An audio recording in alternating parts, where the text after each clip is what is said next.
మీరు అబ్జర్వ్ చేయండి అన్న, డే 1 వచ్చింది అనుకుంటా ప్రజాభవన్. సో దరఖాస్తుల స్వీకరణ అని చెప్పి ఆనాడు వెంకట్ బాలమూరు వస్తే ఏదో ముఖ్యమంత్రికి దరఖాస్తు ఇస్తున్నట్టు అదొకటే కనిపించింది. ఆ తర్వాత ముఖ్యమంత్రి ఏనాడు కూడా పబ్లిక్ దగ్గరికి వెళ్ళి దరఖాస్తు స్వీకరిస్తున్నట్టు, ప్రజల సమస్యలు తెచ్చినట్టు సో ఏ ఒక్కసారి కూడా కనిపించలేదు. అసెంబ్లీ ఎలక్షన్ల కంటే ముందు ఒక మాట చెప్పిండు, సో ప్రజాభవన్గా పేరు మారుస్తా, నేనే ఉంటా, కూర్చేసుకొని కూర్చుంటా అని చెప్పినాడు.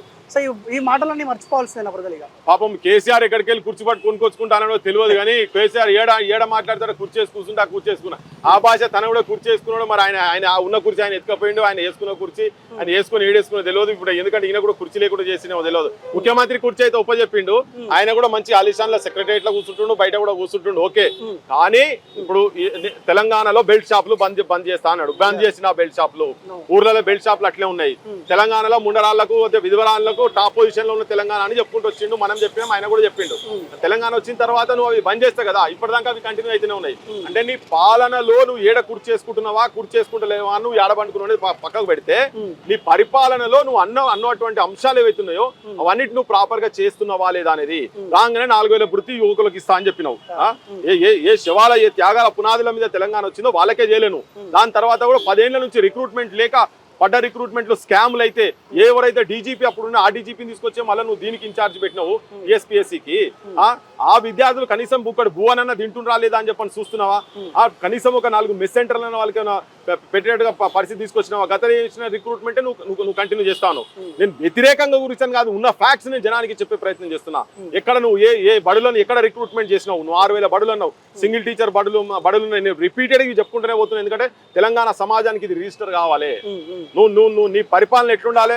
గతంలో ఉన్నటువంటి వాళ్ళు ఆంధ్రలతో చేతులు కలిపిరు. ఇక్కడ పరిశ్రమలలో మొత్తం ఆంధ్రలో తీసుకొచ్చి పరిశ్రమలు పెట్టి 100% వాళ్ళకి సంబంధించిన ఇస్తున్నారు. ఇలా మేము డిమాండ్ చేస్తున్నాం 80% ఈ ప్రాంతంలో ఉన్నటువంటి జనాలకు వాటిలో నువ్వు రిజర్వేషన్ ఇస్తున్నావా లేదా? ఎందుకు నువ్వు స్కిల్ సెట్ అన్ని పెట్టు. నీకు ఎంఏ కావాలంటే ఎంఏ తీసుకో, ఎంఎస్సీ కావాలంటే ఎంఎస్సీ తీసుకో, నువ్వు కంప్యూటర్ సైన్స్ లో కావాలంటే కంప్యూటర్ సైన్స్ తీసుకో. ఏ స్కిల్ సెట్ కావాలంటే ఆ స్కిల్ సెట్ నువ్వు స్కిల్ సెంటర్లు పెట్టి ట్రైనింగ్ చేసి నువ్వు రిక్రూట్మెంట్ చేయి. కానీ వాళ్ళు చేసిన నువ్వు కూడా గట్టేసి కూర్చుంటే నువ్వు కుర్చేసుకొని చేయాల్సిన పనులు ఇటువంటి పనులు చేయాల్సిన అవసరం ఉన్నది కంపల్సరీ. ఎందుకంటే ఇక్కడ భూమి ఇక్కడ లేదే, నీరు ఇక్కడిదే, ఇక్కడ రోడ్లు వాళ్ళు వాడుతున్నారు. ఇక్కడ నార్త్ ఇండియాకి వెళ్ళి కూడా విపరీతమైన ఇన్ఫిల్ట్రేషన్ ఇక్కడికి వచ్చి కూర్చుంటున్నది. తెలంగాణ సమాజానికి నేను క్లియర్ గా చెప్పదలుచుకునేది ఏంటంటే ఏదో ఆంధ్ర తెలంగాణ మధ్యలో డివిజన్ కాదు, మన అస్తిత్వం గురించి కదా మనం కొట్లాడుకున్నది. ఎందుకు చచ్చిపోయారు మన అంతగానం? ఆ దుర్మార్గుడు 10 ఏళ్ళు ఆయన నష్టం చేస్తే నువ్వు కూడా కూర్చొని వాటన్నిటి మీద నువ్వు కంట్రోల్ చేయకుండా ఉండి నేనేదో పెద్ద తెలంగాణకు నేను ప్రజాపాలన తీసుకొచ్చినా అంటే కుదరదు, నడవదు. నీ పాలనలో చూపియాలి. నీ జనానికి అట్లీస్ట్ స్వేచ్ఛగా కనీసం ఆత్మగౌరవంతో తలెత్తుకొని తిరిగే పరిస్థితి అయితే ఉండాలని చెప్పారు. సో మీరు మంచి టాపిక్ గుర్తు చేశారు. సో అసెంబ్లీ ఎలక్షన్ల కంటే ముందు చాలా గవర్నమెంట్ స్కూళ్ళ చుట్టూ మీరు తిరిగినారు. ఎన్ని స్కూళ్ళు మూతపడ్డాయి ఆ లెక్కలు కూడా మీరు బయటకు తీసినారు. సో కొద్దిసేపు క్రితమే ముఖ్యమంత్రి రవీంద్ర భారత్లో బడి పిల్లలతోటి మీటింగ్ ఏర్పాటు చేసుకుంటూ సో ఇప్పటి వరకు ఎన్ని స్కూళ్ళు రీఓపెన్ చేయించగలిగిండు ఈ 150-160 రోజుల కాలంలో? నాకు తెలిసి ఒక్క బడి కూడా ఓపెన్ కాలేదు. ఏదైనా స్టాటిస్టిక్స్ ఉంటే చెప్పండి. 6000 బడులు బంద్ అయినాయి కదా, 6 బడులు తీసిండ్రా అక్కడ చూపి. 60 బడులు కాదు, 6 బడులు ఎక్కడెక్కడ ఓపెన్ చేసిందో చూపిమని చెప్పండి. మన ఊరికి అడుగుతుంటే 600 కోట్ల రూపాయలు రిలీజ్ చేసిందట. దేనికైతే 600 కోట్ల రూపాయలు కాదు పైసలా, 600 కోట్ల పైసలా? దేనికైతే బాత్రూములు లేవు, స్టాఫ్ కూడా బాత్రూమ్ లేవు. మొన్న ఒక పిల్లాడు చెప్తున్నా, అన్న మా అమ్మ మా పలాని బడిలో ప్రిన్సిపాల్ ఆమెకు లేని రోగాలు వచ్చినాయి. ఎందుకంటే ఇంట్లో పొద్దున్న మంచిలు తాగితే సాయంత్రం బడికి వెళ్ళి ఇంటికి వచ్చే వరకు మంచిలు తాగుతలేదు, ఎందుకంటే బాత్రూమ్ లేవన్నా అని చెప్పారు. స్టాఫ్కి వెళ్ళావు నువ్వు, విద్యార్థులకు ఎక్కడికి వెళ్ళిస్తావు? ఈడ ఎర్రమంజిల్ కాలనీలో మొన్న పోయి పేరెంట్స్ మొత్తం మా దగ్గర అక్షరపతి అని చెప్పి మా ప్రొఫెసర్ ఒక ఆయన ఉండే, ఆయన చదువుకున్నటువంటి బడి కూలగొడుతున్నట్ట నిమ్స్ పక్కకు. అది 13th రోజు మేము పోయి దాన్ని విజిట్ చేయదలుచుకున్నాం. దీన్నే మన పక్కకి ఈ నుంచి 1 కిలోమీటర్ ఉంటుంది. ఇక్కడ అది కూలగొడుతున్న ఉన్న బళ్ళని కూలగొడుతున్నారు కదా. అది ఎవడో కాంట్రాక్టర్ అట, మిగాడో ఇంకో ఇచ్చినట్ట దాన్ని కూలగొడుతున్నట్ట. ఒక్క బడి నాకు తెలిసి ఒక్క బడి కూడా ఓపెన్ కాలేదు. ఒక్క రిక్రూట్మెంట్ కూడా ఇప్పటికే రిక్రూట్మెంట్ జరిగి సింగిల్ టీచర్ స్కూల్స్ తెలంగాణలో 6800. నేను మొత్తుకొని చెప్తాను, ఇప్పటికి ఎక్కువ ఉంటాయి అవి. సింగిల్ అర్రలో ఉన్నటువంటి బడులు తెలంగాణలో 7000 బడులు ఉన్నాయి. మరి టీచర్లు ఉన్న కాడ ఒకటే సబ్జెక్ట్ ఉంటే, ఇప్పుడు సపోజ్ వాడు పీఈటీకి రిక్రూట్మెంట్ అయింది అనుకో, తెలుగు చెప్పాలి. పీఈటీ వాడు తెలుగు చెప్తారా? సైన్స్ వాడే చెప్పాలి, లెక్కలు వాడే చెప్పాలి, సాంఘిక అన్ని సబ్జెక్టులు చెప్పాలి. తెలుగు టీచర్ ఉంటే అన్ని సబ్జెక్టులు తెలుగు టీచర్ చెప్పాలి. అటువంటి బడులలో నువ్వు రిక్రూట్మెంట్ చేసినప్పుడు కదా నువ్వు ఆ విద్యా వ్యవస్థను పెంపొచ్చిన అప్పుడు ఈ బోర్డులు పెట్టుకున్నందుకు సార్థకం అవుతుంది. దేనికి సంకేతం మరి బడి పిల్లలతోటి రవీంద్ర భారత్ లో ఏ మీటింగ్ అయితే ఏర్పాటు చేసుకుంటో, సో ఆ మీటింగ్ ద్వారా ఏం సందేహం ఇవ్వదలుచుకున్నాడు? మీడియాతో ఆయన ఏం మాట్లాడినా నాకు తెలియదు, నేనైతే చూడలేదు. నేను చూడకుండా ఇమీడియట్ గా రియాక్ట్ అవ్వడం కూడా కరెక్ట్ కాదు. కానీ మరి పిల్లలను చూసి నేనేదో పట్టించుకుంటున్నా అని చెప్పే ప్రొజెక్షన్ చేస్తున్నామో. విపరీతమైన ఫీజులు వసూలు చేస్తున్నా ప్రైవేట్ స్కూల్స్ వాళ్ళు. ఎక్కడ నియంత్రణ చేసిండ్రు? ఎవరిని తీసుకొచ్చి నియంత్రణ చేసిండ్రు? ఎలా పోయి చాక్లెట్ ఇచ్చి లేకపోతే చెంపలు ఇట్లా అని ఆ మంచిగా జుట్టు మీద పెట్టి ఇట్లా అనగానే అయిపోదు. ఏదో 10 మంది 100 మంది 200 మంది పిలుచుకొని నువ్వేం చేసినావు నాకు ఎరకలేదు. కానీ నిజంగా నీకు ఉంటే నువ్వు డేటా తీసి ముంగడ పెట్టు. ఇగో నేను ఇన్ని స్కూల్స్ పలాని ఊర్లో నిన్నటి వరకు బంద్ ఉన్న స్కూల్ ఇగో నేను ఇలా జరిపించిన, దాంట్లో ఇంతమంది టీచర్లు ఉండాల్సిన కాడ నేను ఇంతమందిని టీచర్లను పెట్టినా, ఇగో ఒకటే టీచర్ ఉన్న కాడ నేను 10 మందిని రిక్రూట్మెంట్ చేసిన, చూపిమని చెప్పి నేను ఛాలెంజ్ చేసి చెప్తున్నా. ఈ ప్రభుత్వాన్ని తీసే మొత్తం అన్నిటి ఏంది మొత్తం కాలిబిందెలు అని చెప్పి స్కామ్స్ అని చెప్పి అన్ని తీసి ముంగడ పెట్టిండు కదా. డేటా తీసుకొచ్చి నేను పాత గవర్నమెంట్ అని చెప్పి పెట్టిన మంచిదే, నువ్వు ఆ పని చేస్తున్నావు. నువ్వేం చేసినావు? 6 నెలలు నువ్వు తీసుకొచ్చి ముంగడ పెట్టు. నువ్వు మూసి సుందరీకరణ అని చెప్పని 50,000 కోట్ల రూపాయలు దాని గురించి అని మాట్లాడుతావు. అన్ని పెద్ద పెద్ద ప్రాజెక్ట్స్, అన్ని కమిషన్లు ఉన్నటువంటి ప్రాజెక్ట్స్ వీళ్ళు కావాల్సింది. మెట్రో ఎక్స్టెన్షన్ అంటున్నాడు, కానీ దాని కింద ఎన్ని బడులు బంద్ అయినాయో నువ్వు ఎన్ని తెరిచినావు. నీకు నిజంగా ఉండేది ఉంటాయి బోర్డులు మార్చుడు కాదు, బోర్డుల కాడ నువ్వు ఎన్నో తీసి ముంగడ పెట్టు. అప్పుడు ఎస్ నువ్వు బేషన్ ఒప్పుకుంటాం. కానీ కానంతసేపు నువ్వు కొట్లాడతావు. తెలంగాణ పంచాయతీ అక్కడ కదా, తెలంగాణ పంచాయతీ అక్కడ.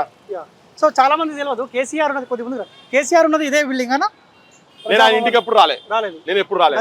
అవకాశం నేను అవకాశం వస్తుండే కావచ్చు, నేను రాలే. నాకు ఆయన ఇష్టం లేకుండే నేను రాలేదు. ఓకే, సో ఇప్పుడు కాస్త ఇక్కడ దాకా ఎంట్రీ ఉంది. ఆయన ఎక్కడ ఉన్నాడో నాకు తెలియదు.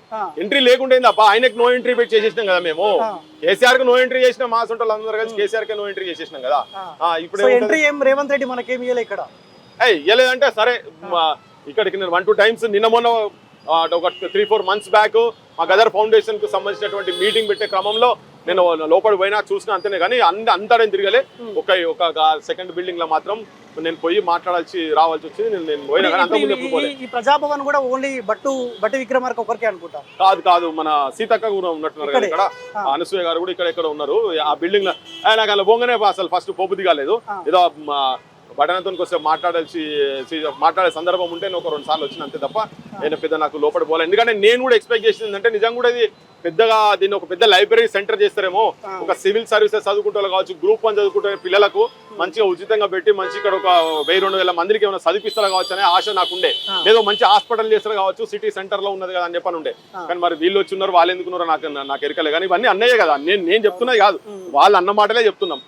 సో అందుకనే నేను పెద్ద నాకు అంత ముందు అవకాశం రాలేదు. ఏం పెద్ద రాజమహల్ ఈ ప్రజాభవన్ ద్వారా అయితే పబ్లిక్ ఏమైనా మేలు జరుగుతుంటే మీకైతే ఏమనిపిస్తలేదు? అంటే అప్లికేషన్స్ ఇచ్చి పరిష్కారం జరిగినాయంటే నేను ఒప్పుకుంటాం కదా. ఇప్పుడు మా యూనివర్సిటీ ఉన్నది, రిక్రూట్మెంట్ కాలే, 1000 వేకెన్సీస్ ఉన్నాయి, ఒక అకాడమిక్ ఇయర్ అయిపోతుంది. ఎప్పుడు చేస్తావు? ఇంకా నువ్వు ఎప్పుడు చేస్తావు? చేయాలి కదా. ఇమ్మీడియట్ నువ్వు రాగానే నువ్వు ఒక వారం రోజులు 10 రోజులు నెల రోజుల్లో కూర్చొని నువ్వు దానికి ఒక కమిటీ వేసి ఇమీడియట్ గా రిక్రూట్మెంట్ చేస్తేనే కదా ఈ అకాడమిక్ ఇయర్ నుంచి అన్నా కానీ నీకు వచ్చేది. ఒక చిన్న క్లాసు పిల్లలకు, ఒక చిన్న క్లాస్ లో అటెండెన్స్ లేదు, జ్వరం వచ్చి ఒక రోజు పోకపోతే తెల్లారి వాడు నెక్స్ట్ క్లాస్ వాడు కోపప్ కాడు. కానీ అప్పుడు ఇంట్లో ట్యూషన్లు పెట్టుకుంటారు. అటువంటిది నువ్వు గ్రామీణ ప్రాంతాలలో కొన్ని వేల మంది, లక్షల మంది చదువుకునేటువంటి బడులలో టీచర్లు లేకుండా ఉండి ఉట్టిగా బడికి ఎట్టికి పోయి వస్తే వాళ్ళకి ఏం చదువు వస్తుంది చెప్పండి? డ్రాప్ అవుట్స్ అవుతున్నారు. బాత్రూములు ఒక్కటి కాదు సమస్య. నువ్వు కిందగా పోతే నేను వందలాది బడులు విజిట్ చేసినాం, కానీ ఎక్కడ విజిట్ చేసినా కానీ నాకైతే పర్ఫెక్ట్ ఉన్న బళ్ళు తెలంగాణలో ఏడా కనిపించలే. మరి వీళ్ళు ఏమైనా తీసుకొచ్చి ఇవన్నీ మంచుకున్నాయంటే ఓకే అనుకోవచ్చు. ఈవెన్ సిటీలో కూడా జవహర్ నగర్ కి సంబంధించిన బడుల కాడికి పోతే కూడా అధ్వానమైన పరిస్థితులు ఉన్నాయి సిటీలో. నేనేమంటున్నా, సరే ముఖ్యమంత్రి కంటే కాస్త అవగాహన లేదా, లేకపోతే ఆలోచన వస్తలేదా, లేకపోతే ఇచ్చిన మాటలు మర్చిపోయిందా ఆ విషయం పక్కన పెడితే, ముఖ్యమంత్రి హోదాకు వచ్చిన తర్వాత గతంలో ఇచ్చిన హామీలు కావచ్చు, లేకపోతే ఆయన చెప్పిన మాటలు మర్చిపోయింది అనుకుందాం. ఆయన చుట్టుపక్కల కొంత వర్గం ఉంది కదా, ఆ వర్గం అన్న కాస్త మనకి మాట ఇచ్చినాము, ఈ హామీ ఇచ్చాము, ఈ దిశగా పోతే తెలంగాణ ఏ బందీ అయిందో విముక్తి వచ్చినట్టయితే అని చెప్పి వాళ్ళన్నా చెప్పొచ్చు. అట్లీస్ట్ అసలుకే సోయి లేనప్పుడు కిందోడు ఏముంటాడు అబ్బా? కిందోడు మాట ఎవడిండాలాడా? కిందోళ్ళు ఎవరున్నారు? ఆయన గ్యాంగ్ అంతా కూడా కట్టుకుంటూ ఉంటారు కదా. అధికారం ఎట్లా రావాలనేది పొద్దున్న లేసి అదే క్యాలిక్యులేషన్స్ లో ఉన్న వాళ్ళే ఉంటారు తప్ప తననే చెప్పిండు 2-3 సందర్భాలల్లో.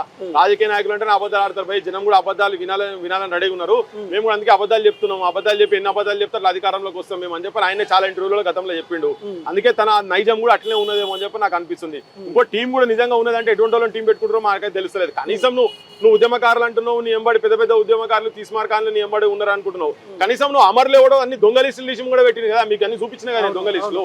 అటువంటి వాళ్ళు నీ ఎంబడి ఉన్నారు అంటే ఆయనకు ఫస్ట్ అట్లా చేయాలనుకున్నప్పుడు చూసుకుంటాడు ఎవరెవరు సమాజంలో ఎవరు పనిచేసారు, నిజాయితీకి ఎవరున్నారు, అటువంటి వాళ్ళు టీంలు ఉంటాయి. కానీ నీ చుట్టుపక్కలంతా మళ్ళీ వాళ్ళనే పాత బ్యాచ్ ఆఫీసర్లను తీసుకొచ్చి పెట్టినావు.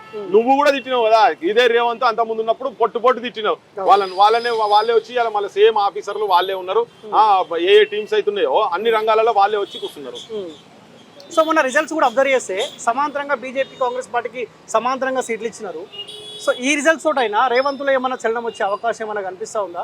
ఇక్కడ స్థానిక సంస్థల ఎలక్షన్స్ రాబోతా ఉన్నాయి కాబట్టి అరే పబ్లిక్ మా పార్టీ పైన వ్యతిరేకత ఉన్నారు, అధికార పార్టీ కాకుండా ప్రతిపక్ష పార్టీ అయిన బీజేపీకి సమాంతరంగా ఇచ్చారు కదా, కాస్త చలనం వచ్చే అవకాశం ఏమైనా కనిపిస్తా ఉందా? ఏమో నాకు పెద్దగా ఏమో నాకు అనిపిస్తలేదు మరి ఆయన ఏం హోంవర్క్ చేస్తాడో. ఆయన చెప్పినప్పుడు ఏమంటుండే నాకు 1% ఓట్లు ఎక్కువ వచ్చినాయనే మాట మాట్లాడుతుంది, కానీ బీజేపీలో 14 నుంచి 30% వరకు వాళ్ళు ఎట్లా పోయిన అనేది ఆలోచిస్తారు. ఆ ఓటు ఇటెందుకు రాలేదని చెప్పని అనుకుంటలేరు. ఇలా బీఆర్ఎస్ కు వ్యతిరేకమైన ఓటు మొత్తము వేరే దిక్కు ఎందుకు పోయింది, నీకెందుకు రాలేదని చెప్పని ఆలోచిస్తలేడు. తన దగ్గర తన సొంత నియోజకవర్గంలో ఆయన ఎమ్మెల్యేగా కొడంగల్ నిలబడ్డప్పుడు 30,000 మెజారిటీ వస్తాయి. ఇప్పుడు 22,000 కాడికి వచ్చింది. డిఫరెన్స్ కూడా చాలా గ్యాప్ ఎక్కువ ఉండే. అక్కడనే ఇంత తక్కువ వచ్చిందంటే ఆయన ఆత్మవిమర్శ చేసుకోవాలి. తన 2 సీట్లు కూడా పోయినాయి కదా, ఇక్కడ పోయింది మల్కాజ్గిరి తన ప్రాతినిధ్య సీటు పోయింది.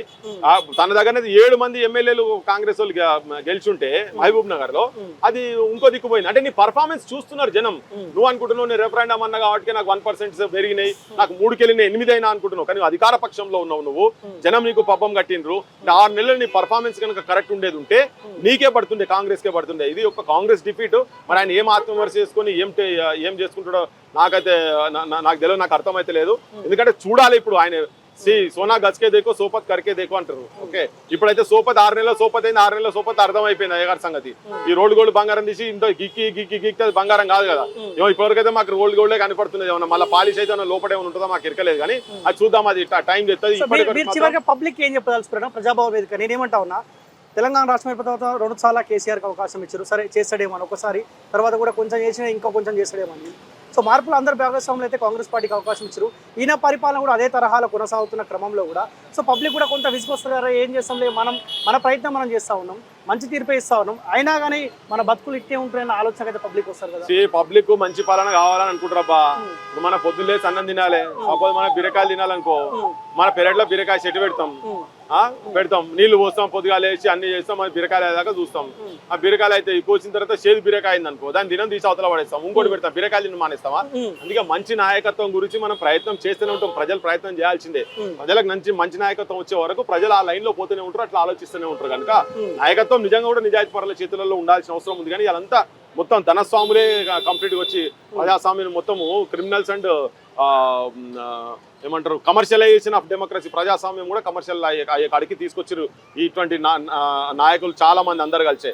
కానీ ఏంటంటే తెలంగాణలో విపరీతమైన పెద్ద పోరాటాలు జరిగిన వాటికే ఇక్కడ జనం చూస్తుంది. అటువంటి నాయకులు కూడా పురుడు పోసుకుంటారు, ఉద్యమాలకి నాయకులు పుడతారు.